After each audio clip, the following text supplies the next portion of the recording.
Oh, okay, good. We're recording. Hello, everyone. So we're doing something a little bit different, as you can tell by the title. This is essentially a walkthrough on how to get infinite ammo in your first playthrough. Well, first two playthroughs if you go for the RPG, which we are gonna do. So, yeah, I was debating on doing live commentary for this, but one, I knew I was going to get interrupted because of my mom have going through surgery, and she can't use her dominant hand or arm for like 2 weeks really, so you know how it is. So and I wanted to be able to just record the gameplay, and then I can just edit out the parts where like I've been paused for like 15 minutes at a time or some shit. So if that ends up being the case. So that, and also because my lie is that when I do try to do live commentary, I am very much a gamer. I obviously play games that I really enjoy and I'm passionate about. So naturally I get sucked into the game, and my gameplay and my let's play becomes way more gameplay focused than commentary focused, which, I mean, for people that are trying to look up, someone who's at least somewhat decent at the game and get a good entertainment factor from the gameplay perspective, others that believe that the commentary is just as important because we like to hear the funny jokes and whatnot, just like Jacksepticeye, for example, really good commentator when he does his stuff live. I am nowhere near that good. So, and I didn't want my commentary to suffer on something that I feel is fairly important, because if people watch this and they do want to get infinite ammo, it's not going to turn into me just sitting there playing the game without explaining how or why these tactics work or whatever. Like, I wanted it to be, just as much from a like why it works and here's the mindset, as well as seeing the execution of it. I think both are fairly important. It's like in math. This might be a poor analogy, but it's like with math. Understanding why it works and seeing the execution of it are they're both fairly equally important. Especially for someone who can't understand why it executes the way that it does without understanding the logic behind it. Again, might be a bad analogy, but whatever. But things to note walking into this: if you're walking into this because you're going for a story, that is not happening. I am purely, like, I will play the cutscenes, but I'm going to be talking over most, if not all of them. So if you want the story, read the subtitles. I have subtitles on. And then for documents, I'm not going to be reading documents. I'll put each section of whatever document that we're reading on just long enough for you to pause and read it yourself. But I'm not actively reading it. So keep that in mind for the story. But other than those things, other than that, I think this overly long intro is pretty much done. So, Lord. Cheers, everybody. Let's get to it, shall we? Resident Evil. Resident Evil. Yeah. Obviously, adjust your controls. I prefer original to make it more closer to the original PlayStation, but everyone's different. So adjust your settings to what works best for you. You must pick, if you're going for infinite ammo in your first playthrough, like, because for people that don't know, after your first playthrough, you're never going to get that screen again. Because if you do what most people do and you beat your first playthrough, or however many you've done team is flying around up until now, situated and you're going to naturally load your clear save, and then instead of having that menu, it'll actually show you the difficulties instead of some weird paragraph like we just got. But if it's your very first playthrough, and you're going for the infinite ammo, pick the mountain difficulty, because the mountain difficulty, the hardest difficulty out of the three that was there, is normal difficulty. The other two below it are easy and very easy.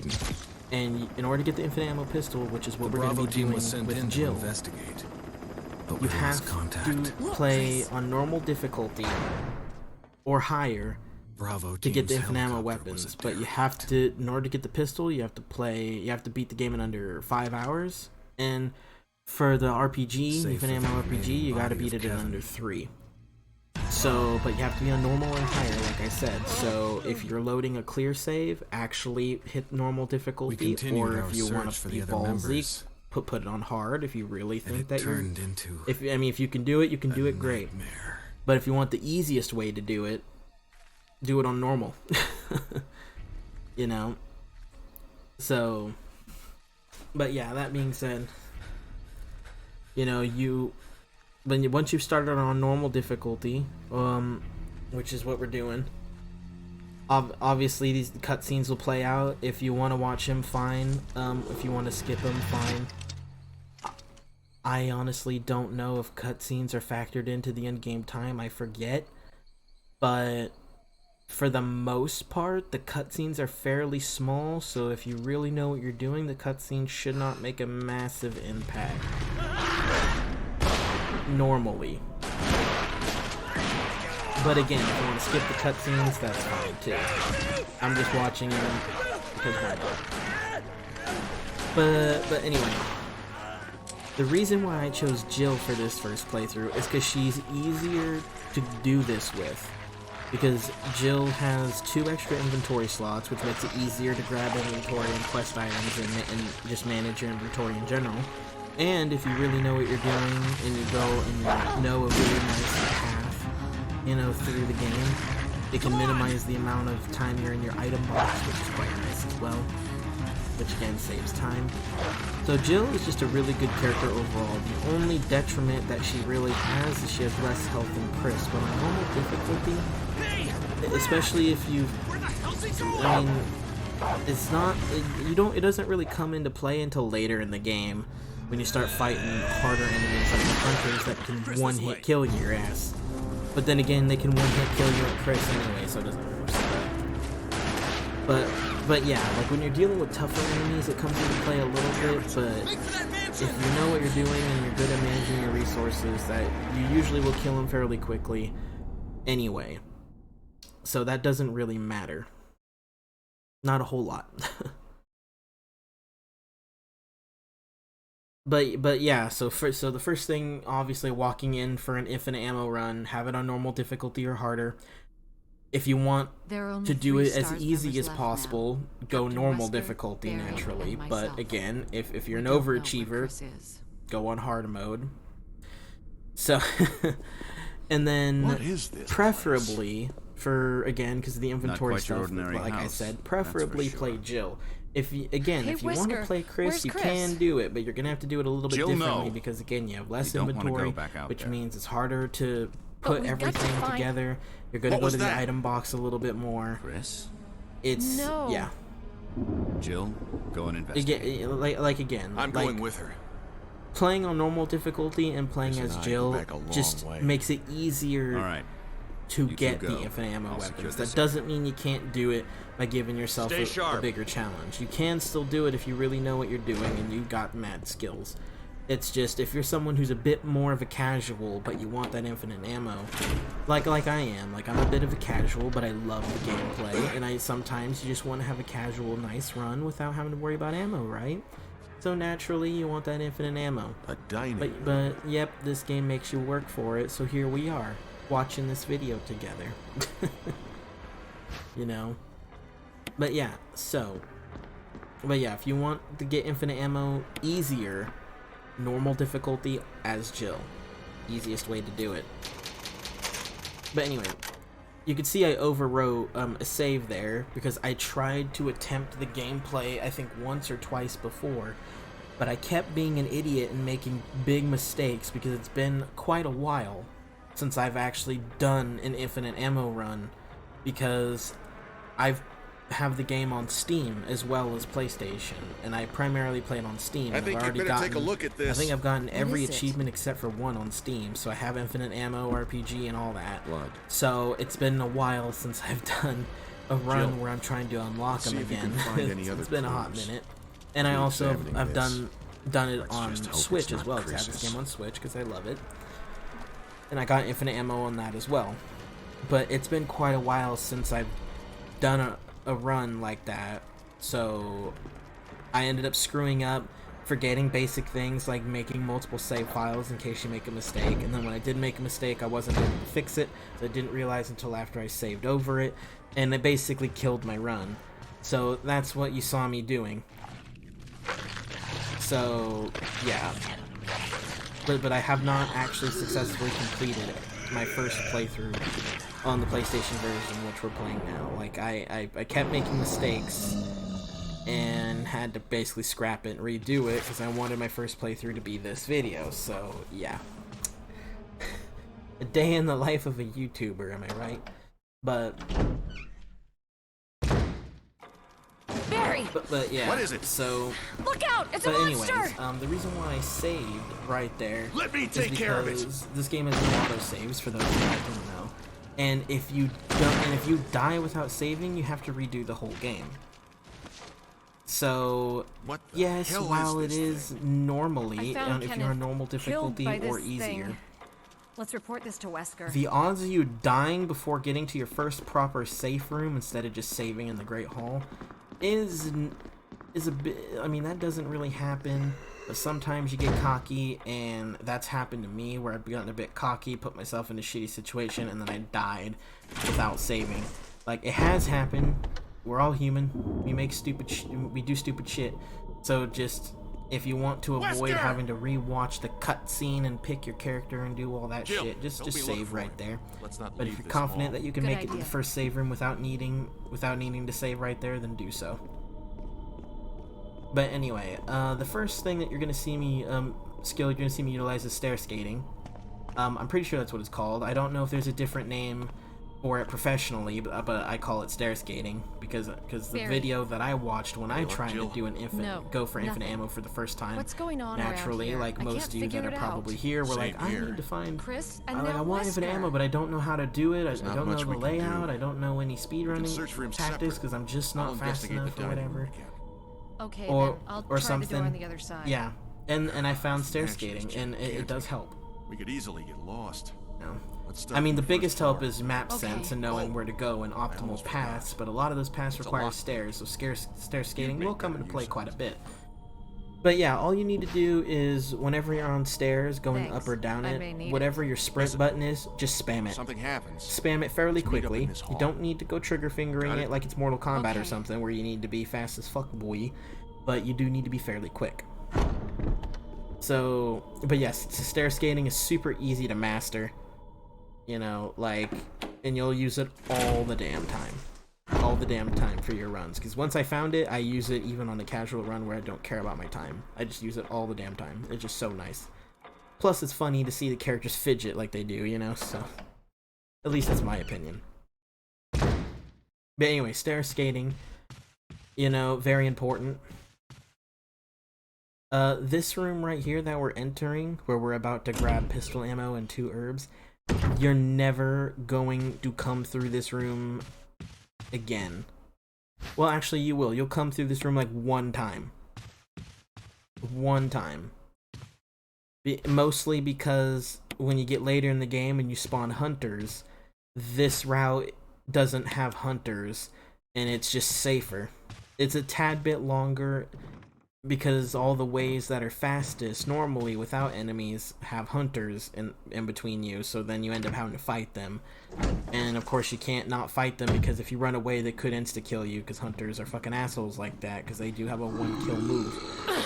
So you will come back to that room one time, and because you're gonna come to it one more time anyway, if you follow the path that I take for this infinite pistol run, because we'll get the RPG next playthrough, you can technically leave those herbs there if you want to, but I would just grab them anyway, because you get to a safe room fairly quickly and you can just store them. So, yeah.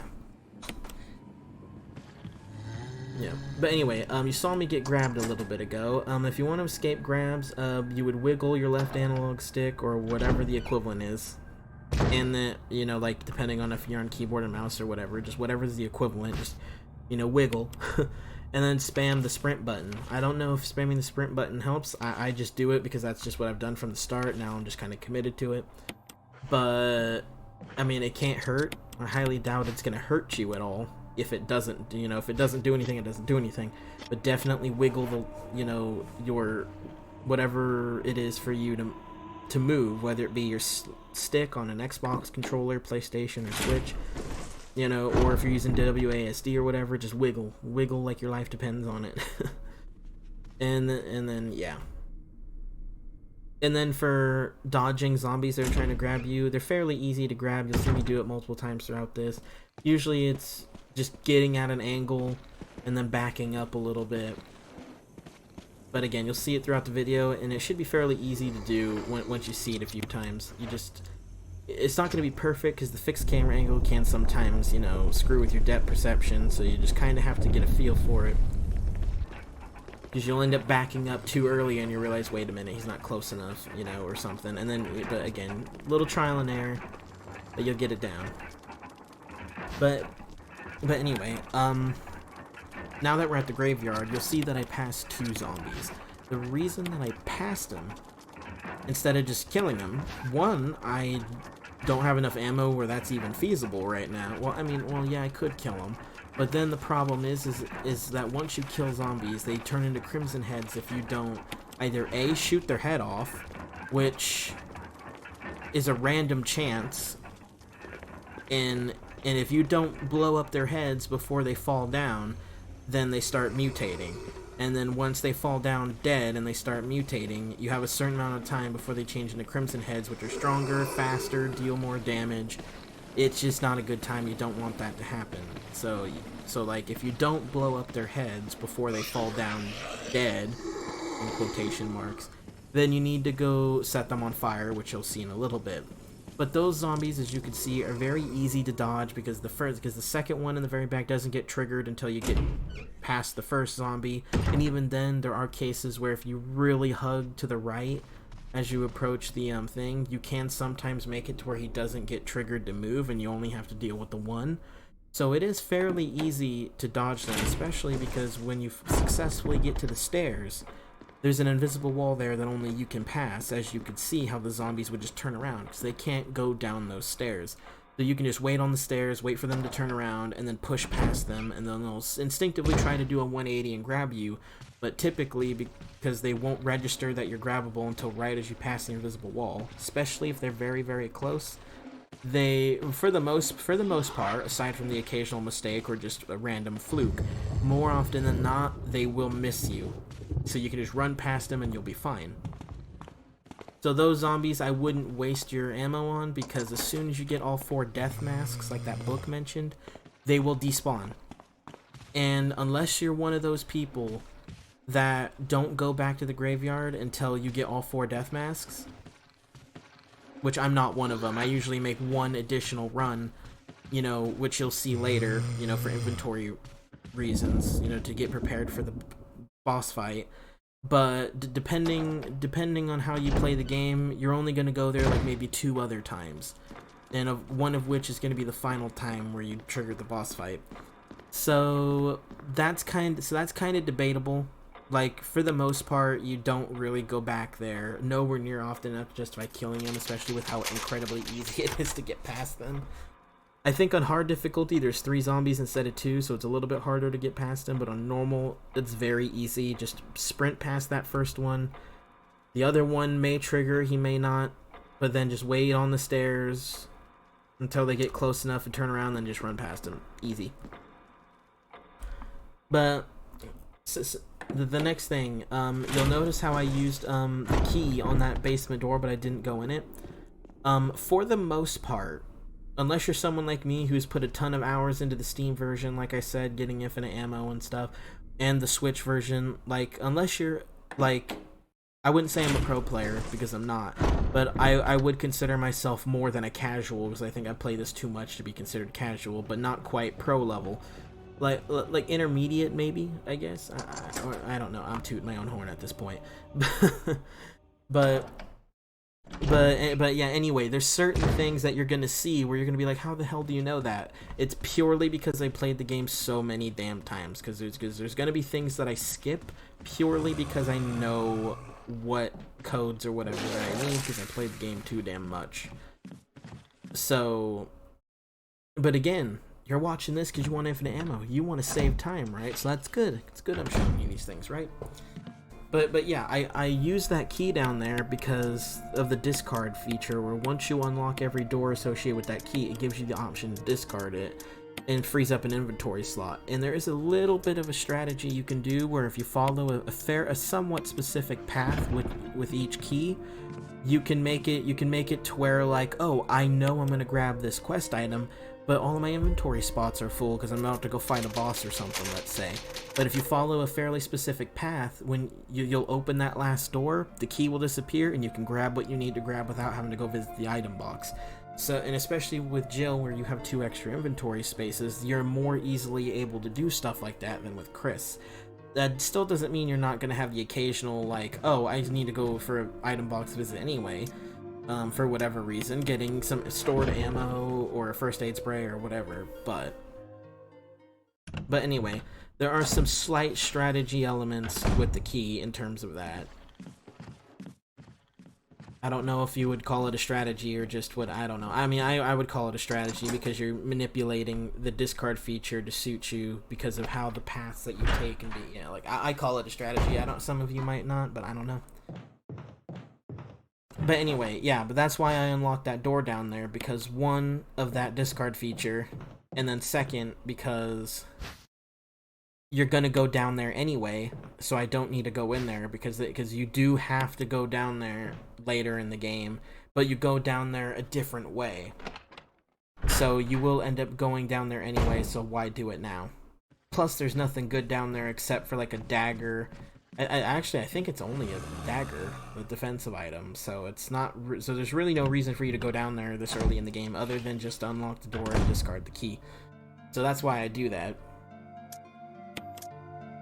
Yeah, but with this key, the sword key, you'd have to examine it to know that, because if you don't examine it, it's just called mansion key, and that applies to every single key. If you don't examine it, just mansion key. But in order of keys, it should be sword key, armor key, shield key, and the last key is helmet key. So keep that in mind. But yeah, we unlocked the basement door. We unlocked this door that we're going through right now that would give us access to that save room. And then now we're gonna go unlock the final 2 doors. And of course discard the key. So we're making good progress. And the very beginning of the game, when you go through both ends of the mansion for your first time, you more often than not won't use a whole lot of ammo, if any at all, because it is fairly like I think the only ammo you should use at this point in the game is to clear out the second save room that we're gonna head to right now, because it's a tight, and you'll see when we get there. Because it's a very tight space. There's 3 zombies. Yes, there's stairs, and you could easily utilize the spit feature, which you'll see in a little bit. And it just makes it fairly easy to kill them. But yeah, it's still one of those things where, like, especially if they're clustered together, sometimes it's hard. Like even if they can't grab you on stairs, if all 3 of them are bunched together and you try to run past them, all 3 of them will end up spitting at the same time. The odds of you avoiding all 3 is kind of slim. And you'll end up taking damage, and then because of where they spawn, if you come in through the upstairs instead of coming through the downstairs like we're doing now, one zombie spawns right in front of you, and it's pretty much an insta grab, and it's just annoying. It's one of the few areas where I would consider, like, you need to kill all 3. Like, that is borderline mandatory. Like the medical area that we were just at with that save room, because of how big it is and the staircase and how open it is, like, how wide it is, that particular zombie you could easily leave alone. But the other zombie that was off screen the whole time because of a trigger, you kind of can't. You do kind of have to kill him. But you'll see in a little bit. Oh, well, it's either in this one or the next video. I want to say it's the next video, actually. No, it should be this video. Whatever, we'll see when we get there. But yeah, as you can see, I utilized like the key thing to where I can maximize my storage coming out here. we're never gonna come out here again, because if you come out here a second time or a third time or whatever, dogs will hop the fence and deal damage to you. You can only come out here one time before the game starts throwing stuff at you. So, yeah. But this is a very low traffic area. You don't really ever come through this area except for this very first time, you know, getting the shotgun. But you have to keep in mind that you can only get the broken shotgun as early as we did, because we have the lockpick that substitutes the old keys. Because if we were Chris, we'd have to find an old key, and yeah, it's just, yeah. It's a bit weirder to play as Chris, because it takes a little bit longer to play as Chris. You have to play it differently to accommodate the old keys. But with Jill, because you basically have unlimited old keys through the lockpick, so to speak, you can kind of go whatever path you want without having to worry about it. But yeah, and because of that, we can just go get the broken shotgun, come back here and grab the crappy shotgun. Be advised though, with this crappy shotgun, the damage difference between this shotgun and the assault shotgun, which you'll get a little later, is massive. Like, the assault shotgun, when you're fighting the hunters, which are the big green lizards that can one-hit kill you, it's like, depending on how you shoot them, because sometimes, you know, because of weird angles and stuff, because it's not like this game gives you a crosshair where, you know, like, yeah, it's just weird. But more often than not, it takes 3 shots with the assault shotgun to kill a hunter, but with the regular shotgun, you're looking closer to like 5, maybe 6, and you can only hold 6 shells in the shitty shotgun, as you guys saw. So you end up wasting a lot more ammo, because trust me, I went a whole playthrough where I decided to not get the assault shotgun, and oh my lord, the amount of shells I was wasting because of how much weaker it was just shocking. So for quickness and for minimizing the amount of shells you need, and like I said, the quickness in terms of getting through enemies faster and getting through the game, the assault shotgun is mandatory. But because we're going to be getting the assault shotgun, like, we can't take out ammo. There's no mechanic where I can just unload the shells and be like, hey, I have an extra 6 shells for my assault shotgun when I get it. No, you can't do that.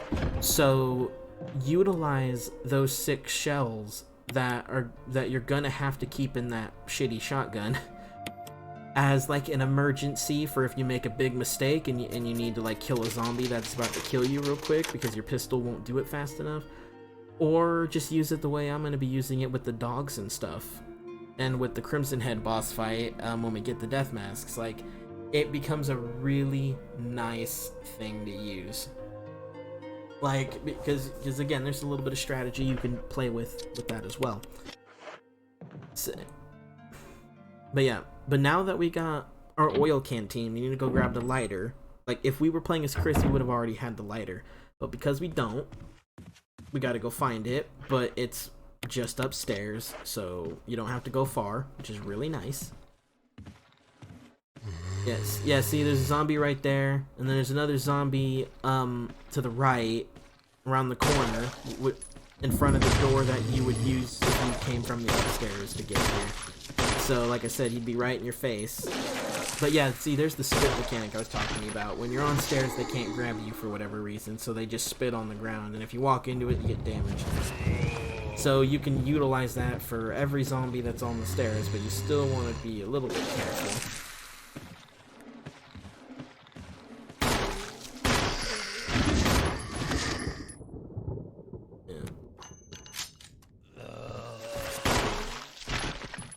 More often than not, zombies will go down twice. Like, they'll go down once, wait a little bit, they'll get back up, and then you get them down again and they'll stay down. This was not the case. For some reason, he got up 3 times. Don't know why. But then he went right back down, so it's fine. But yeah, this is the area where I said that because of how cramped it is, and again, a zombie spawning right in front of that door if you came the other way, and yeah, kill all 3 of the zombies, makes things way easier. This zombie, this zombie's kind of in the middle. He's optional if you know what you're doing, but I find it's easier to just get rid of him anyway. The other zombie that's down the hall, because of how he spawns, regardless if you're coming from this way or if you're coming from the other way, he's very easy to avoid. Especially if you don't have any other zombie to worry about, you know, cornering you or coming from behind you, and you can just kind of back up or whatever. Like, yeah. I probably could have killed him if I really wanted to, but I just decided against it. But yeah. So you want to get rid of those 4 zombies. But the thing is that oil canteen that we had, right? There's only 3 canteens in the mansion, and each of them give you, if I remember correctly, 4. Like, you can only hold 2 at a time, as you could tell by the oil container, but each, like, kerosene, you know, jug, like gas can, only gives you 4, so you have a collective 12 uses of the canteen. But you have to refill it every 2 times, but still. But the thing is like I said, if you go back outside to refill your container, where the chemical bag was, because there was a kerosene thing out there, you'll end up getting hit by dogs, and it's not worth it. It's better to just use the 2 canteens that are inside the mansion. One by the broken shotgun, one in this save room that we're right next to, right? And you'll have a total of 8 uses, and it's actually fairly easy, especially if you be a little bit patient and you stack bodies on top of one another, like you're gonna see right here in just a second. I just got an achievement. Oh wait, there it is. Just got an achievement. Yeah, that achievement is for burning 2 or more bodies with 1 use of a canteen. So you can stack bodies and save your cantina that way. So instead of having to use my entire kerosene just for those 4 zombies on this side, now I have the last 2 uses in my canteen ready to use. And then I still have another 4 uses back on the other side of the mansion where the broken shotgun is if I really decide to kill some zombies. So there is some nice strategy going on there, which is really nice. But now that we've cleared this save room area, which is fairly high traffic, you come throughout here quite a bit throughout the game, you don't have to worry about zombies and you can just run right through. Which is very, very nice. The next thing that we're going to do, now that we've basically done everything we need to do on this side of the mansion, for now at least, we're going to go back on the other side, and we're going to utilize that dog whistle, and save our game, and then that will be the end of this particular, because I broke up, because I basically I did 2 recording sessions. The first recording session was about 2 hours, and the second recording session, because I didn't do it all in one go, was probably about 1.5 hours, I think. I can't remember exactly. But those 2 recording sessions are broken up into 6 videos, with the last video being about 1 hour long, because purely for flow of the gameplay, I only divided the segments based off saves. I wanted the videos to be at least 30 minutes or more, and the moment it passed the 30-minute mark, whatever the first save room that came up is where I would split the video. And right now we're over the 30-minute mark in the actual video itself. So, you know, not including, you know, my like 3-4 minute intro, but like the actual gameplay, we're coming up on about 30 minutes. So right here in a little bit, the first segment of this video is going to end. But as you can see, that zombie I killed, one, because I saved up a bunch of kerosene because I burned 3 zombies at once earlier, so I burned him because you actually come up there fairly often, and he does spawn in front of those doors more often than not throughout the game. And if you end up coming through the medical wing and then he ends up being in front of you, you get insta-grabbed, and it's annoying. So it's just nice to kill him so you don't have to worry about him. But the second thing I did is I pushed that diamond down, because I will be using that diamond to go get shotgun shells, which you will see in the next video. But yeah, the only thing we're going to be doing for the rest of this video is killing the 2 zombies, one of which, like I said, the stair zombie, I could have easily left alone, but I just decided not to for whatever fucking reason. So, but yeah, we're gonna kill both of these zombies here, and then go save, and that'll be the end of this video. And then the next video will be me explaining what happens then. But yeah, for the most part, the first like 30 minutes that you've seen, aside from stair skating and just maybe following a fairly specific path to utilize your extra inventory space with the key discard that I talked about, not a whole lot going on here. You can speed through it fairly quickly. You know, just get the shotgun, you know, as quick as you can, like I did, so that way if you end up being in an emergency, you can use it. Or if you don't end up being in an emergency, again, you can utilize it for the dogfight that we're about to have in the next episode, or use it for the Crimson Head fight. But yeah, we not a lot going on in the first 30 minutes, like nothing really insane. See right there, I blew up his head. I hate the fact that you can't do that, like when they're down. Like I can't just stomp their head or whatever. But hey, but now I killed both of the zombies that are here, because that first zombie's head blew up, so he can't turn into a Crimson Head, and the other one I burned to a Chris, so he can't turn into a Crimson Head either. So we're good. So now this save area is completely clear of zombies. At least for a while, until later in the game when another one spawns. But because of how he spawns, he's very easy to avoid, and I don't think I ever bothered to kill him because he was just that easy. So don't worry about it. But yeah, aside from some quick inventory management, which didn't take long, we're saving, and that's the end of that.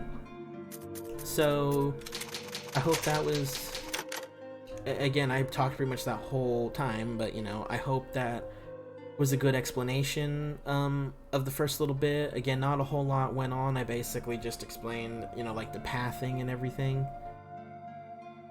So, but yeah, as you can see, it's over. but yeah, as you can see, I prefer it in the dark. So yeah.